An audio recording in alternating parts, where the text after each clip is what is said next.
మా latest videos కోసం మా ఈ తెలుగు న్యూస్ ఛానల్ సబ్స్క్రైబ్ చేసి గంట సింబల్ యాక్టివేట్ చేసుకోండి. రేపు మంగళవారం ధనుర్మాసంలో మొదటి రోజు కాబట్టి ఇది తినండి చాలు మీ దశ తిరిగిపోతుంది. వద్దన్నా డబ్బే డబ్బు. ఈ ధనుర్మాస ఆరంభం రోజున ఒక ప్రత్యేకమైన పదార్థాన్ని స్వీకరించటం ద్వారా మన శరీరానికి అపారమైన శక్తి లభిస్తుంది. ఇది మనలో పేరుకుపోయిన నిస్సత్తువ మరియు నకారాత్మక శక్తిని ప్రారద్రోలి కొత్త ఉత్తేజాన్ని నింపుతుంది. ధనుర్మాసం అనేది దేవతల కాలం. ఈ పవిత్రమైన నెలలో మనం చేసే చిన్నపాటి ఆచరణలు కూడా మన జీవితంలో గొప్ప మార్పులు తీసుకువస్తాయి. ఆధ్యాత్మికంగా మరియు ఆరోగ్యపరంగా మనల్ని బలోపేతం చేసే ఈ ఆచారాలు మన దశను పూర్తిగా మార్చేసి అదృష్టం మరియు సంపద మనల్ని వెన్నంటేలా చేస్తాయి. అందుకే ఈ పవిత్రమైన రోజున ఆ విశిష్టమైన పదార్థాన్ని స్వీకరించటం ద్వారా ఆరోగ్యము, సంపద మరియు విజయం అనే త్రివేణి సంగమాన్ని మనం అనుభవించవచ్చు. ఈ ధనుర్మాస ఆరంభం కేవలం ఒక తేదీ మాత్రమే కాదు, మన జీవితంలో సనాతన అధ్యయనానికి నాంది. మన ఆచారాలు మరియు సంస్కృతిలో దాగి ఉన్న అద్భుత రహస్యాలను తెలుసుకోవటం ద్వారా మనం మన శరీరాన్ని, మనసును మరియు ఆత్మను పవిత్రం చేసుకోవచ్చు. ధనుర్మాసమంతా చేయలేని వారు రేపు ధనుర్మాస మొదటి రోజు చేసినా చాలు అంతటి పుణ్యం వస్తుంది. ఇప్పుడు ధనుర్మాసంలో ఏమి తినాలో తెలుసుకుందాము. అంతకన్నా ముందు మా వీడియో నచ్చితే లైక్ చేసి షేర్ చేయండి. అలాగే మా ఛానల్ కూడా సబ్స్క్రైబ్ చేసుకుని మాకు సపోర్ట్ చేయండి. అలాగే ఓం లక్ష్మీదేవియే నమః అని కామెంట్ చేయండి. ఇక విషయంలోకి వస్తే ధనుర్మాసంలో ముఖ్యంగా పవిత్రత, క్రమశిక్షణ మరియు నియమ నిష్టలు ప్రధానం. ఈ నెల రోజులు మనం నిత్యం పాటించే కొన్ని ఆచారాలు మన జీవితంలో గొప్ప సానుకూల మార్పులను తీసుకువస్తాయి. ధనుర్మాసం అనేది ప్రధానంగా శ్రీ మహావిష్ణువుకు మరియు ఆయన భక్తులకు అత్యంత ప్రీతిపాత్రమైన మాసం. ఈ నెలలో సూర్యుడు ధనుసు రాశిలోనికి ప్రవేశించటం వలన దీనికి ఆ పేరు వచ్చింది. ఈ నెలలో సూర్యోదయానికి ముందు లేచి పవిత్ర స్నానం చేయటం ద్వారా దైవానుగ్రహం త్వరగా లభిస్తుంది. రేపు ధనుర్మాసంలో మొదటి రోజు కాబట్టి ఇంటి ముందు రంగురంగుల ముగ్గులు లేదా గీతా ముగ్గులు తప్పకుండా వేయాలి. ముఖ్యంగా ఈ ముగ్గుల మధ్యలో ఆవు పేడతో చేసిన గొబ్బెమ్మను ఉంచటం అనేది అత్యంత శుభకరం. గొబ్బెమ్మను ఈ ధనుర్మాసమంతా పెట్టకపోయినా పర్వాలేదు, కానీ మొదటి రోజు మాత్రం తప్పకుండా పెట్టాలి. ఇది సమృద్ధి, శుభం మరియు దేవి అనుగ్రహాన్ని సూచిస్తుంది. ఉదయాన్నే లేచి ఇంటిని శుభ్రం చేసుకుని స్నానం చేసి ఈ మొదటి రోజు శ్రీ మహావిష్ణువును లేదా తిరుమల వెంకటేశ్వర స్వామిని, శ్రీకృష్ణుని ఆరాధించాలి. ధనుర్మాసమంతా చేయలేని వారు రేపు ధనుర్మాసం మొదటి రోజు చేసినా చాలు అంతటి పుణ్యం వస్తుంది. ధనుర్మాసం యొక్క ప్రాముఖ్యతలో గోదాదేవి లేదా ఆండాల్ భక్తిని మించినది లేదు. తిరుప్పావే పారాయణం అనేది ఈ నెలలో ఒక నియమంగా పెట్టుకోవాలి. ఈ పాసురాలతో ఆమె శ్రీకృష్ణుని తన భర్తగా పొందాలని కోరుకుంటూ నోము పడుతుంది. ఈ నోము యొక్క మహిమ అపారం. వీటిని పారాయణం చేయటం వలన కోరుకున్న కోరికలు నెరవేరుతాయి. ముఖ్యంగా అవివాహితులకు మంచి జీవిత భాగస్వామి లభిస్తారు. ప్రతిరోజు ఉదయాన్నే ఒక పాసురాన్ని చదువుతూ గొబ్బెమ్మను పూజించటం అనేది ఈ ధనుర్మాస ఆచారం. ఈ పాసురాలలో భూమిని, వర్షాన్ని, ప్రకృతిని ఆరాధించే అంశాలు కూడా ఉన్నాయి. ఇది మన పర్యావరణంపై మనకు ఉన్న గౌరవాన్ని తెలియజేస్తుంది. ధనుర్మాసమంతా చేయలేని వారు రేపు ధనుర్మాసం మొదటి రోజు చేసినా చాలు అంతటి పుణ్యం వస్తుంది. ఆర్థిక వృద్ధి కోసం ధనుర్మాసంలో తులసి మొక్క వద్ద నెయ్యి దీపం పెట్టడం మరియు లక్ష్మీదేవిని ఆరాధించటం వలన డబ్బు వృద్ధి చెందుతుంది. ఈ మాసం యొక్క ముగింపు రోజు భోగి పండుగతో పాటుగా గోదాదేవి కళ్యాణం జరుగుతుంది. ఈ కళ్యాణాన్ని తిలకించటం వలన అదృష్టం మరియు వివాహ సౌఖ్యం లభిస్తాయి. ధనుర్మాసంలో పెద్దలను గౌరవించటం మరియు వారి ఆశీర్వాదం తీసుకోవటం వలన శని మరియు ఇతర గ్రహ దోషాల నుండి ఉపశమనం లభిస్తుంది. ధనుర్మాసంలో శ్రీ మహావిష్ణువును వివిధ అలంకరణలతో మరియు పండ్లతో పూజించటం వలన కోరుకున్న వరాలు లభిస్తాయి. ముఖ్యంగా ఈ ధనుర్మాసమంతా లక్ష్మీదేవిని ఆరాధించటం వలన అష్టైశ్వర్యాలు లభిస్తాయి. ఈ పవిత్రమైన మాసంలో పారాయణం, దానం మరియు నియమనిష్టలతో కూడిన జీవితాన్ని గడపటం వలన మీ దశ తిరిగిపోతుంది మరియు వద్దన్నా డబ్బే డబ్బు అన్నట్లుగా మీ జీవితంలో సంపద మరియు సమృద్ధి వెల్లువిరుస్తూ ఉంటాయి. ఈ ధనుర్మాసం మీ జీవితంలో వెలుగును, ఆనందాన్ని మరియు ఐశ్వర్యాన్ని నింపాలని కోరుకుందాం. ధనుర్మాసమంతా చేయలేని వారు రేపు ధనుర్మాసం మొదటి రోజు చేసినా చాలు అంతటి పుణ్యం వస్తుంది. ఈ ఆరాధనలో భాగంగా శ్రీ గోదాదేవి రచించిన తిరుప్పావే చదవాలి. ఈ పాసురాలు భక్తి వైరాగ్యము మరియు భగవతత్వాన్ని వివరిస్తాయి. విష్ణు సహస్రనామ పారాయణం చేయటం కూడా ఈ నెలలో అత్యంత శ్రేయస్కరం. ఇక రేపు ధనుర్మాసంలో మొదటి రోజు కాబట్టి ఈ పవిత్రమైన పదార్థాన్ని గురించి తెలుసుకుందాం. ఈ పదార్థం ఏదో కాదు, కట్టు పొంగలి లేదా పరమాన్నం. ముఖ్యంగా ఈ మొదటి రోజు ఉదయాన్నే స్నానం పూర్తి చేసుకున్న తర్వాత ముందుగా దేవుడికి కట్టు పొంగలిని సమర్పించి ఆ తర్వాతే టీ కాఫీ తాగకుండా వేరే అల్పాహారం చేయకుండా ముందుగా కట్టు పొంగలిని మీరు మీ కుటుంబ సభ్యులు స్వీకరించాలి. ఈ ఆచారం వెనుక ఆధ్యాత్మిక మరియు శాస్త్రీయత రెండూ దాగి ఉన్నాయి. ధనుర్మాసంలో చలి తీవ్రత ఎక్కువగా ఉంటుంది. కట్టు పొంగలిలో ఉపయోగించే పాలు, నెయ్యి, మిరియాలు వంటివి మన శరీరానికి వెచ్చదనాన్ని మరియు శక్తిని అందిస్తాయి. ఇది మన శరీరంలో కఫ మరియు వాత దోషాలను నివారిస్తుంది. ఆధ్యాత్మికంగా ఈ పదార్థం విష్ణువుకు అత్యంత ప్రీతిపాత్రమైనది. దీనిని మొదటి రోజు స్వీకరించడం వలన లక్ష్మీదేవి అనుగ్రహం లభించి ఇంట్లో ధన ప్రవాహం మొదలవుతుంది. ఈ పదార్థం శుద్ధి మరియు పవిత్రతకు చిహ్నం. వద్దన్న డబ్బే డబ్బు అనేది కేవలం మాట మాత్రమే కాదు, ఈ పవిత్రమైన ఆహారం ద్వారా లభించే మానసిక శక్తి మరియు దైవ అనుగ్రహం వలన మీ జీవితంలో ఆర్థిక వృద్ధికి అడ్డంకులు తొలగిపోతాయి. అందుకే ధనుర్మాసంలో మొదటి రోజు తప్పకుండా కట్టు పొంగలిని స్వీకరించే పవిత్ర ఆచారాన్ని ప్రతి ఒక్కరూ పాటించాలి. మొదటి రోజు కట్టు పొంగలి స్వీకరించడం అనేది కేవలం ఆహారం కాదు, అది ఆ భగవంతుని ప్రసాదం. దీనిని భక్తి శ్రద్ధలతో స్వీకరించడం వలన మన శరీరం మరియు మనసు పవిత్రమవుతాయి. ఈ సాత్విక ఆహారం మనకు మానసిక బలం మరియు నిర్మాణాత్మక శక్తిని అందిస్తుంది. ఈ శక్తితో మనం తీసుకునే ప్రతి నిర్ణయం విజయవంతమై ఆర్థికంగా మరియు వ్యక్తిగతంగా ఉన్నత స్థానానికి చేరుకోవడానికి దోహదపడుతుంది. మీరు చేసే ఇతర అల్పాహారాన్ని పక్కన పెట్టి ముందుగా ఈ పవిత్రమైన కట్టు పొంగలిని తీసుకోండి. ఆ రోజు ఉదయం దేవుడికి నైవేద్యం పెట్టిన ఈ కట్టు పొంగలిని నిండు మనసుతో తిన్న తర్వాత వద్దన్న డబ్బే డబ్బు అన్నట్లుగా మీ జీవితంలో అదృష్టము మరియు సంపద వెల్లువిరియటం ఖాయం. ఇది కేవలం ఆరోగ్యపరమైన ఆహారం మాత్రమే కాదు, దైవానుగ్రహం నిండిన పవిత్ర ప్రసాదం. మరో ముఖ్యమైన విషయం ఏమిటి అంటే ఈ ధనుర్మాసం యొక్క మొదటి రోజు కట్టు పొంగలిని స్వీకరించిన తర్వాత ఆ రోజంతా సాత్విక ఆహారాన్ని మాత్రమే తీసుకోవాలి.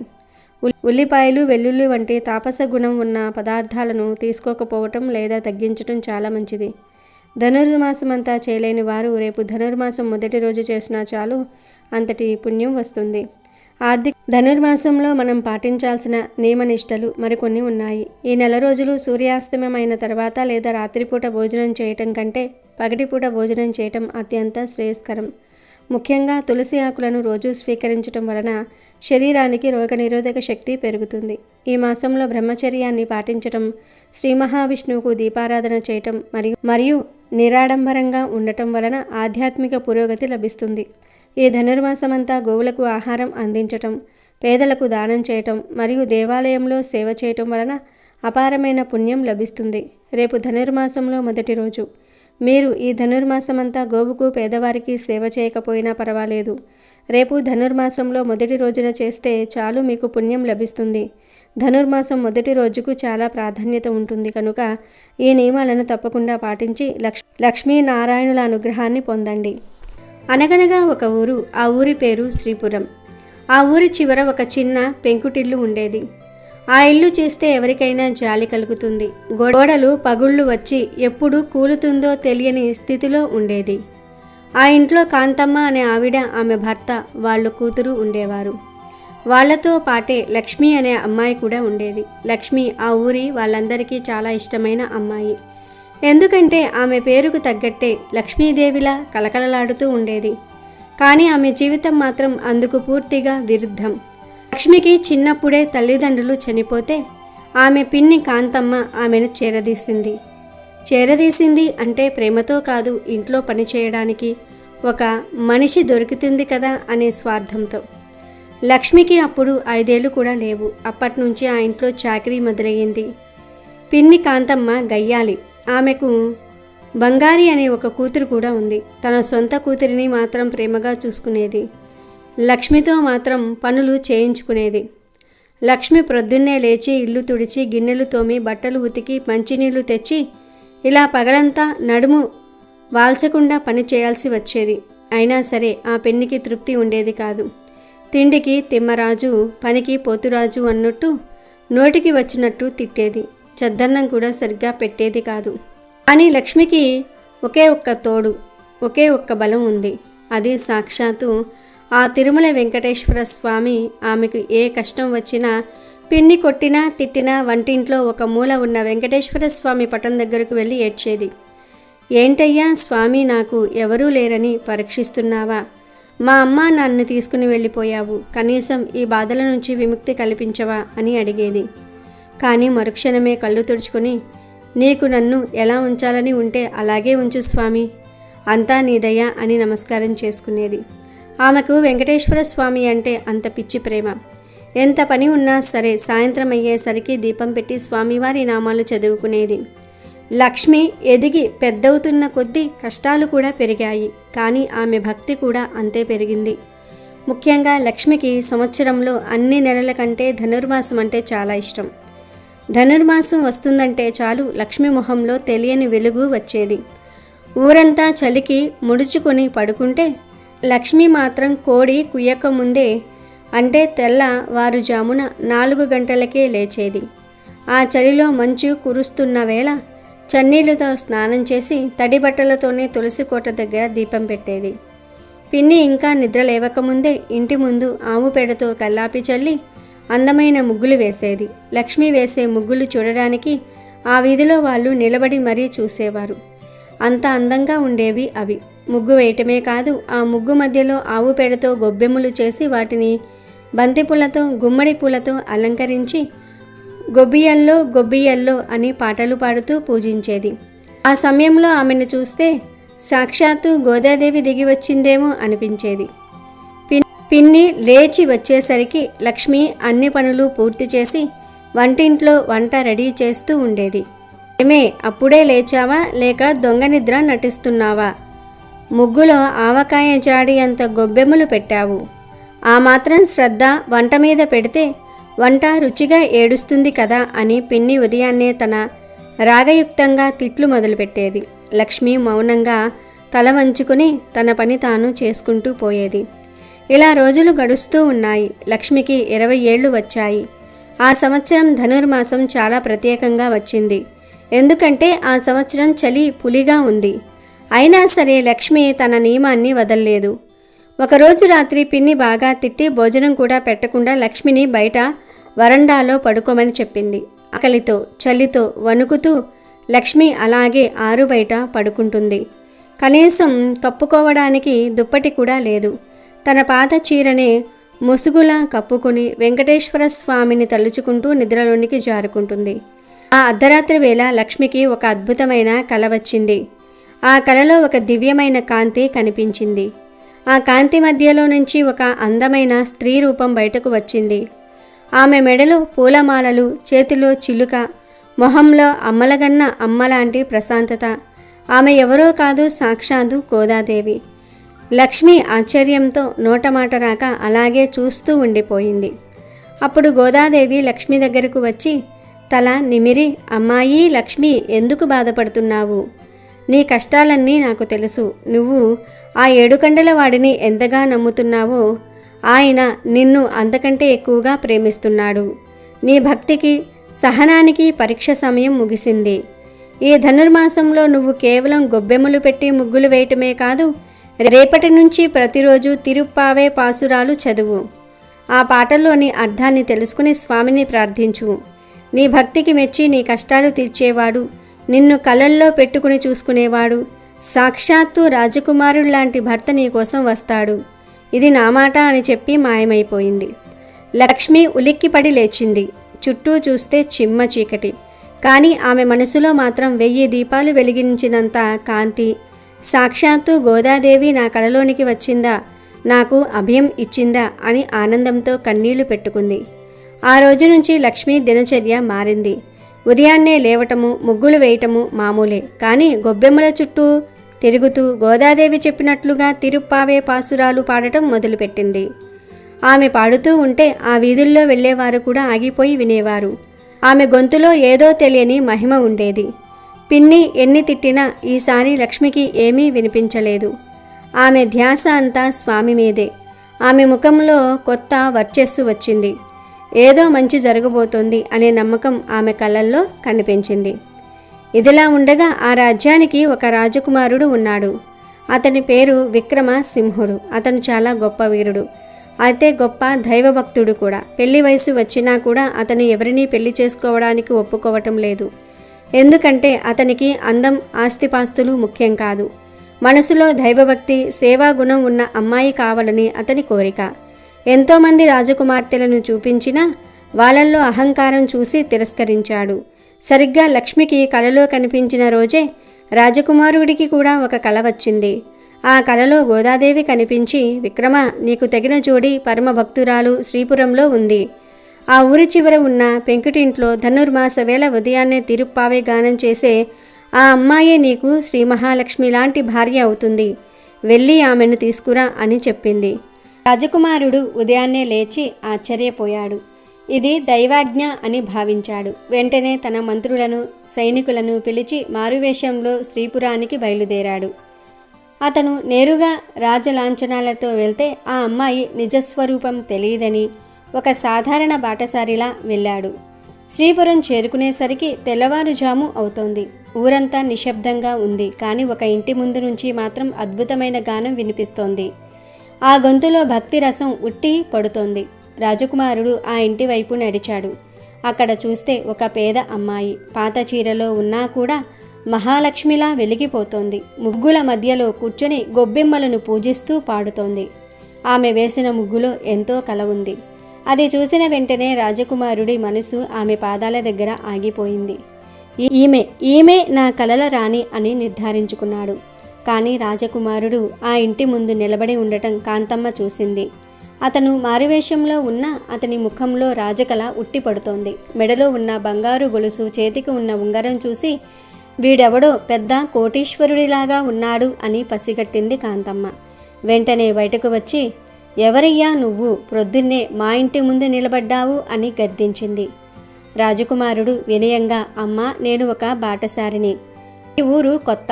ఈ ఇంటి నుంచి వస్తున్న పాట విని ఆగిపోయాను. ఆ అమ్మాయి ఎవరు? చాలా బాగా పాడుతోంది. ఆమె గురించి తెలుసుకోవాలని ఉంది అన్నాడు. కాంతమ్మ బుర్రలో వెంటనే ఒక కుట్ర పుట్టింది. ఈయన ఆస్తిపరుడిలా ఉన్నాడు. నా కూతురికి పెళ్లి చేస్తే సెటిల్ అయిపోతుంది కదా. ఈ దరిద్రపు లక్ష్మికి ఎందుకు మంచి జరగాలి అని ఆలోచించింది. వెంటనే, ఓహో, ఆ పాట, అది మా అమ్మాయి పాడుతోందిలే, లోపల ఉంది, ఇప్పుడే పిలుస్తానుండు అని అబద్ధం చెప్పింది. లక్ష్మి అప్పటికే పూజ ముగించుకుని లోపలికి వెళ్తూ ఉండగా కాంతమ్మ ఆమెను గట్టిగా లాగి ఒక గదిలోనికి నెట్టేసి బయట గడియ పెట్టింది. నోరు మూసుకుని లోపలే ఉండు, ఒక్క మాట మాట్లాడావో చంపేస్తా అని హెచ్చరించింది. తర్వాత తన సొంత కూతురు నిద్రమొహం వేసుకుని ఉన్న బంగారిని నిద్రలేపి, ఆమె బయట ఒక ఆస్తిపరుడు వచ్చాడు, నువ్వే పాట పాడానని చెప్పు, నీ జాతకం మారిపోతుందని చెప్పి మొహం కూడా కడుక్కొని కూతుర్ని బయటికి తీసుకొచ్చింది. కాంతమ్మ బయటకు వచ్చి, ఇదిగోనండి, ఇదే నా కూతురు, మీరు విన్న పాట పాడింది ఈమె అని పరిచయం చేసింది. రాజకుమారుడు ఆ అమ్మాయిని చూశాడు.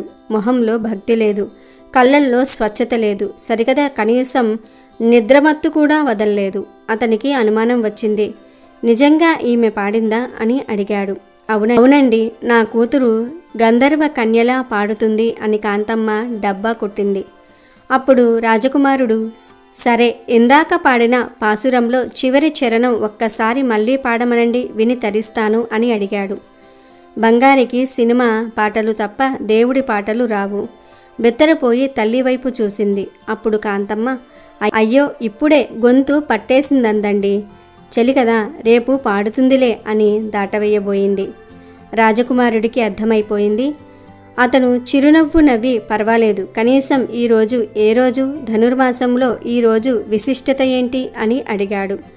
దానికి కూడా ఆ తల్లి కూతుళ్ళ దగ్గర సమాధానం లేదు. ఈరోజు ఆదివారం కదండి, చికెన్ వండుకుంటాం అని అమాయకంగా వాగింది బంగారి. రాజకుమారుడికి కోపం వచ్చింది. అబద్ధాలు చెప్పకండి, ఆ పాటలో ఉన్న భక్తి మీ మొహాల్లో లేదు, నిజం చెప్పండి, లోపల ఎవరు ఉన్నారు అని గట్టిగా అడిగాడు. కాంతమ్మ భయపడి, ఎవరూ లేరండి, మా పని మనిషి ఉంది అంతే అని బుకాయించింది. అప్పుడు రాజకుమారుడు, అయితే ఆ పని మనిషినే పిలవండి, ఆమె చేతితో మంచినీళ్లు తాగి వెళ్తాను అన్నాడు. చేసేది లేక కాంతమ్మ అయిష్టంగానే తలుపు తీసింది. గది తలుపు తీయగానే అక్కడ లక్ష్మీ వెంకటేశ్వర స్వామి పటం ముందు కళ్ళు మూసుకుని ధ్యానంలో ఉంది. తలుపు తీసిన శబ్దం వినిపించలేదు. ఆమె మళ్ళీ తన మధురమైన గొంతుతో నీలాంతుంగా సప్తనగిరి అంటూ తిరుప్పావే పాడటం మొదలుపెట్టింది. ఆ పాట వినగానే రాజకుమారుడు పరవశించిపోయాడు. నేరుగా లోపలికి వెళ్ళి ఆమె పాదాలకు నమస్కరించాడు. లక్ష్మి ఉలిక్కిపడి కళ్ళు తెరిచింది. ఎదురుగా ఒక రాజకుమారుడు తన కాళ్లకు నమస్కరించడం చూసి భయంతో వెనక్కి జరిగింది. అయ్యో, ఎవరు మీరు? ఏం చేస్తున్నారు అని వణికిపోయింది. అప్పుడు రాజకుమారుడు తన మారివేషాన్ని తీసేసి తన నిజమైన రాజ పరిచయాన్ని చెప్పాడు. నేను ఈ దేశపు యువరాజును, కానీ ఇప్పుడు కేవలం ఒక భక్తుడిని. గోదాదేవి ఆజ్ఞ మేరకు నిన్ను వెతుక్కుంటూ వచ్చాను. నీ భక్తి, నీ గానం నన్ను ఇక్కడికి రప్పించాయి. నన్ను వివాహం చేసుకుంటావా అని అందరి ముందు అడిగాడు. అది చూసి కాంతమ్మ గుండె ఆగిపోయినంత పనైంది. ఏంటి, ఈ పని మనిషికి రాజయోగమా? యువరాజా, ఇది అన్యాయం. ఇది కేవలం ఒక అనాథ అని అరుస్తూ అడ్డుకోబోయింది. రాజకుమారుడు ఒక్క చూపుతో ఆమెను ఆపాడు. అనాథ కాదు, సాక్షాత్తు ఆ శ్రీనివాసుడి బిడ్డ. ఇన్నాళ్ళు ఈమెను మీరు కష్టపెట్టారు. ఆ పాపం ఊరికే పోదు, కానీ ఈమె పుణ్యం వల్ల మిమ్మల్ని క్షమిస్తున్నాను. ఇకపై ఈమె మహారాణి అని ప్రకటించాడు. లక్ష్మీ కళ్ళల్లో నీళ్లు తిరిగాయి. అది బాధతో కాదు, ఆనందంతో. గోదాదేవి చెప్పిన మాట నిజమయ్యింది. ఆమె పిన్ని వైపు చూసింది. పిల్ల, నన్ను క్షమించు. నీ గొప్పతనం తెలియక నిన్ను హింసించాను అని కాంతమ్మ కాళ్ల మీద పడింది. లక్ష్మి ఆమెను లేపి, పర్వాలేదు పిన్ని, ఇదంతా ఆ స్వామి లీల అని చెప్పింది. వెంటనే ఊరి ప్రజలందరూ అక్కడ గుమ్మిగూడారు. ఆ రోజే ఆ పెంకుటింటి ముందే ఆ వెంకటేశ్వర స్వామి సాక్షిగా లక్ష్మికి విక్రమసింహుడికి వైభవంగా వివాహం జరిగింది. లక్ష్మి తాను రోజూ గొబ్బెమ్మలు పెట్టిన ఆ ముగ్గు మీదే నిలబడి రాజకుమారుడి చెయ్యి పట్టుకుని రాజభవనానికి వెళ్ళింది. ఆమె వెళ్తూ ఉంటే ఆకాశం నుంచి పూలవాన కురిసినట్టు అనిపించింది. అప్పట్నుంచి లక్ష్మీ రాణిగా మారినా సరే ఏ రోజు తన ధనుర్మాస వ్రతాన్ని ఆపలేదు. రాజభవనంలో కూడా తెల్లవారుజామునే లేచి ముగ్గులు వేసి గొబ్బెమ్మలు పెట్టి తిరుప్పావే పాడేది. ఆమె వల్ల ఆ రాజ్యం మొత్తం సుభిక్షంగా మారింది. వర్షాలు కూడా కురిశాయి. ప్రజలు సంతోషంగా ఉన్నారు. కాంతమ్మ కూడా మారిపోయి మిగిలిన జీవితాన్ని దైవ సేవలో గడిపింది. భక్తి అంటే పేద గొప్ప అనే తేడా దేవుడికి ఉండదు. కష్టాలు శాశ్వతం కాదు. నమ్మకంతో గొబ్బెమ్మలను పూజించిన, గోవిందుణ్ణి కొలిచిన ఫలితం తప్పక ఉంటుందని ఈ కథ మనకు చెప్తోంది.